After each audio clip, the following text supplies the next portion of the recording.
Hello everybody, and welcome back to Sinking Ship Simulator. My name is Steven Marqueteros, and I will be your captain for the day. Right in front of us, we see the USS Unsinkable 2 ripping apart into shreds right before our eyes in Sinking Simulator 2. Yes, the new game, the Rigidity Simulator, the one where we can make things actually feel like real ships. It's fantastic that we have this ability. However, it has been a very, very long time since we've actually explored this. And so, like so many others have done with many different games, I want to try and accomplish something new. This originally was a project to design some new ships and make them look awesome and sink them for you guys. However, near the end, it turned into an experiment about how, what limitations the game has, how far we can push it, what we can do to it to abuse it and make it do some really cool things. So, thank you guys for joining me today. And I have a bunch of new ships to show you. So let's start off by deleting stuff. Oh, I also want to take note that I'm using a little bit of a different video capture. I usually use fraps for this kind of stuff. I don't know, I'm just kind of a fraps kind of guy. I think it looks good, but that's just my opinion. OBS is great. And for situations like this, where this game, I kind of have to click out of into a toolbox, as I'll bring over into the screen. And when I click onto this, for some reason, for what the game was designed, whenever I click on this, the fraps thing jumps around and the recording stops, which has been leading to kind of that weird cutting that's been going on over the past few videos. But since I'm using OBS, that whole situation should be fixed. All right. So I've got that, and I just want to actually show you guys this menu a little bit. It's really cool how this works. We never had this before, and so you can spawn new ships. You have to delete stuff like that, and then you can click the spawn button, and you actually get to see a nice highlight before you spawn them. That's something that we have never really gotten to see before. And it's really cool. You also get flood tool, you also get a drain tool, which doesn't work too well. On the move tool, there's a tool slider, the rigidity slider, that thing I talked about for like 2 years straight. Probably the first sinking sim video I made. Oh my gosh, if you're still here from that first video I made, you've been at Dodge Them All for like 3 years now. My voice has dropped like crazy amounts of pitches. I can go way down low now. I can still keep it pretty in the general range, and I can go up high. I don't know why I'm doing that, but oh my, this is gonna be an interesting video. But yeah, we have that available to us. The rigidity slider is just fantastically great. Sorry, I am not used to using OBS for stuff like this. I generally don't record like this. But let's get into those new ships I was talking about. All right, so spawn tool, and the first ship I'm going to show you is called the, what is it? I don't actually remember what it's called.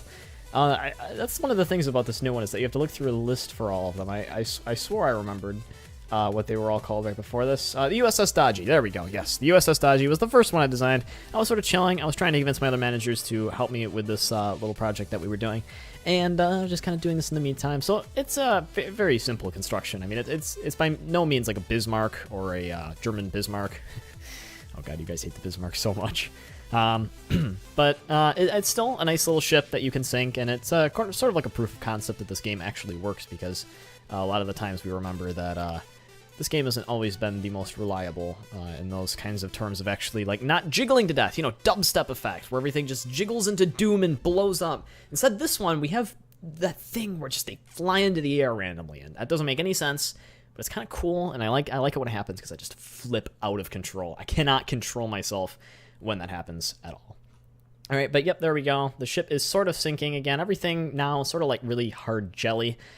Which I kind of like. Well, I don't know. I mean, I miss the old destruction graphics where everything kind of looked ripped apart, sort of like it is now, but it was even worse than that. I like the stress indicator. I miss that a lot, but we don't get that anymore. But that's okay, because would you rather have a rigidity slider, or would you rather have the stress? Well, I mean, the stress thing was pretty cool to look at, so yeah, there's that. But now stuff actually sinks pretty much like it should. Stuff is heavy, stuff has weight, everything looks fine, stuff crashes and crumples. There's sort of weird 2D, 3D modeling effects, which I'm not actually sure how Fred was able to do, but they look pretty swish. All the settings are really nicely done. The movement, WASD, the WASD keys, they work now, which is great. I think they worked before, but I mean, they're even better now. I like them, but yeah, the game hasn't really seen much updates since the last time we saw it. However, now we can actually use it properly. So yeah, that was that ship. It wasn't really anything super fantastic, so let's move on to something else that I made. I call this Tuggy. Yes, Tuggy the Tugboat. Fantastic little tugboat. Doesn't look anything like a tugboat. Apologies for that, all right? I really tried, but my ship designing skills are just not what they used to be. They're way out of shape. I mean, I used to be a big tugboat builder, but not anymore. So yeah, here's this tugboat, and there's not really any sort of anything going on inside of it. I mean, it's pretty self-explanatory. You can poke holes in it, and there's really no chambers, and it sinks pretty much instantly, so be the most unreliable tugboat. But this is where I started to question the physics of the game, because I've never really done that before. I've thought about doing that, but you see weird stuff like this where the physics just get funky, and you're kind of like, well, how far can we take this? So let me delete this and go and spawn in a new one. This is called the Tuggy Bismarck. I basically put a bunch of ropes on the back of the tugboat and hooked it up to that ship you all hate, the Bismarck. 50% to annoy you, and 50% proof of concept. So actually, let's get the strength up here, because I think I might have already broken one of those ropes. Oh, yep, and the ship has suddenly started sinking, which doesn't make any sense. All right, let's retry that. Let's retry that. That was bad. That was very bad. Okay, there we go. Strength is up, and rigidity slider up a little bit. Okay, there we go. So I wanted to see, can you actually pull stuff in this game? Because we have the move tool, and we all know that the move tool actually now works. So what can we do with it? So I click on the tugboat and pull, and for some reason, there is more of a force effect being put onto the Bismarck than there is the tugboat. Let me actually up the tool size, and you'll see what I mean here. So if I click on the tugboat and I move it forward, you'll see that the aircraft carrier, the USS Bismarck, is going faster than the tugboat. And I was like, how strange is that? That's fantastically strange. So I was like, how strong is this move tool actually? How much power is in this? And it turns out you can do some pretty incredible things. There it goes. Oh my god, it's blasting into space. Oh my god, that was awesome. Oh my god, that's so cool. It's still going. It is still going. Oh, it looks like I might be slowing down. Nope, it's gone. It's gone. It's way out of here. But yeah, the move tool is incredibly powerful. I mean, this is half effectiveness right here, and it can pick up whole entire aircraft carriers. We go up to max here, I can basically rip them to shreds with the sheer force.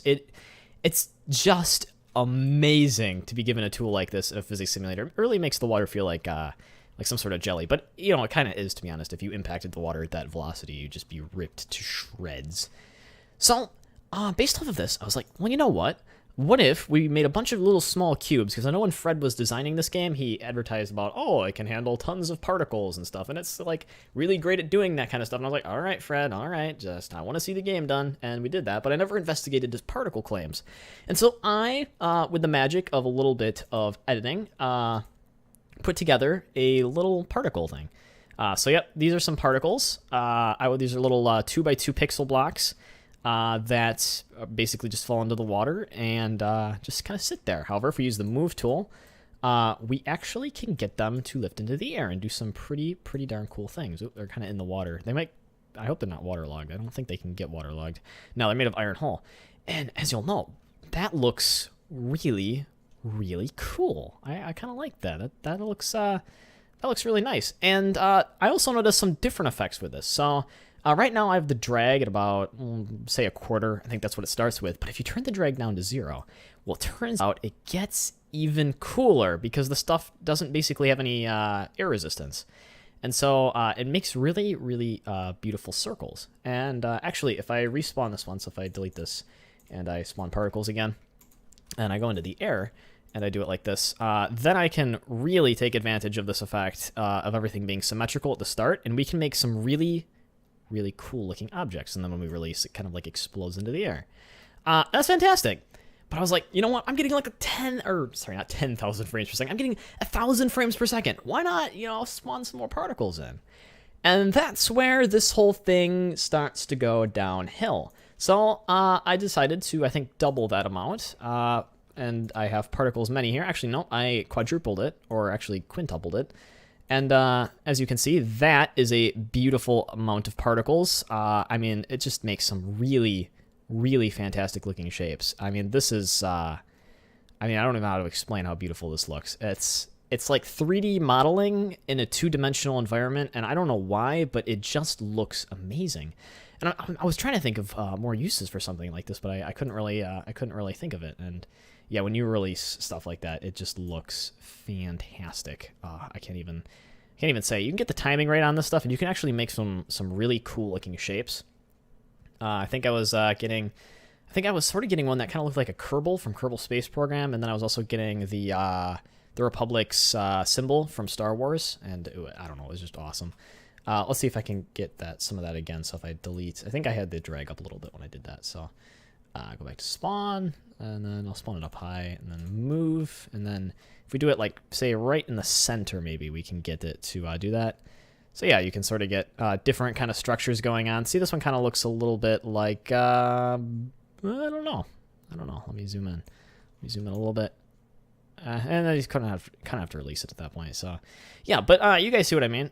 You can figure this out for yourself. And so with the low drag, it likes to form into a tiny little ball, but on the sort of really low drag, like non-existent, it gets into really beautiful, large sort of spheroids like that. It's really, really fantastic. And so that wasn't all big I was getting, because I'm still getting quite a few hundred frames per second. So, let's spawn in some more. So I call this particles too many because I decided to multiply it by 5 again. Mind you, it's like quite a lot of particles per row. I think it's like 1,400 particles per box right there. And so that's just a really, really scary amount of particles. And I mean, this is probably the most visually impressive one. I mean, this is crazy. It is crazy looking. Oh my gosh. I think this is personally awesome. But you know what? Yet again, we're still getting like 400 frames per second. So we can add even more particles than this. Okay. So let's delete that. Go to spawn.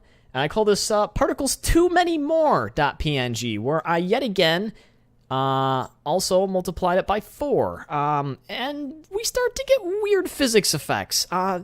The laws of physics are kind of breaking down a little bit at this point. I can't explain some of the stuff that's going on anymore, but I think it's really cool, and I think that's a good thing. So, I mean, the effects, the sheer quantity of particles that we have at this point. I think this is 500,000 particles that are flying in this game that are being graphed, or being displayed right now. It's just insane. I didn't even know this game could do stuff like this, and wow, you can really, really abuse this and take it way too far. But you know what?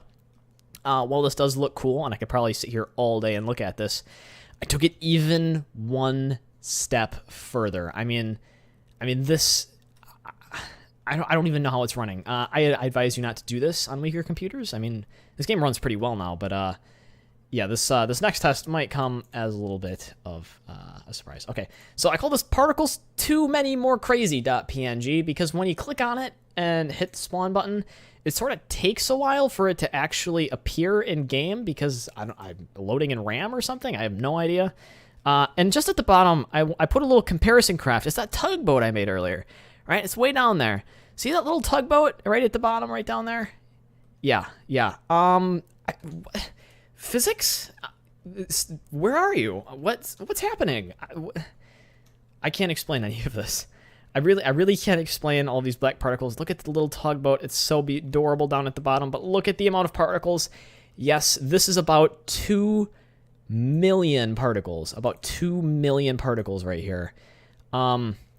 It's really a true testament to just the power of this physics engine. And I mean, as I'm saying that, there's just some weird spinning objects rotating around that are completely inexplicable. I mean, I'm getting about 17 to 30 frames per second right now. Yeah, I just wow. You could probably do even more than this, but I didn't want to risk it. I didn't want to corrupt the video file when I recorded it. But I mean, just watching all of this come in, it's amazing, and it does take a while. So while I have this opportunity to talk, I will say a little bit about Dodge Them All. So yes, it has been a little bit while since we've posted many of the more popular stuff. We didn't get around to a whole lot of Hearts of Iron and stuff recently, but So yeah, shortly after this scene, I actually theorized that the video recording had crashed due to the number of particles that OBS was having to record that were moving on screen, and the whole thing ended up crashing, and I wasn't able to recover the file. So that looks like the end of the video, guys. It's fantastic. Make sure you go check it out for yourselves. But that looks like all that we have. So thank you guys for watching. If you enjoyed this episode, please don't forget to rate, comment, and subscribe. Otherwise, I will see you guys next time.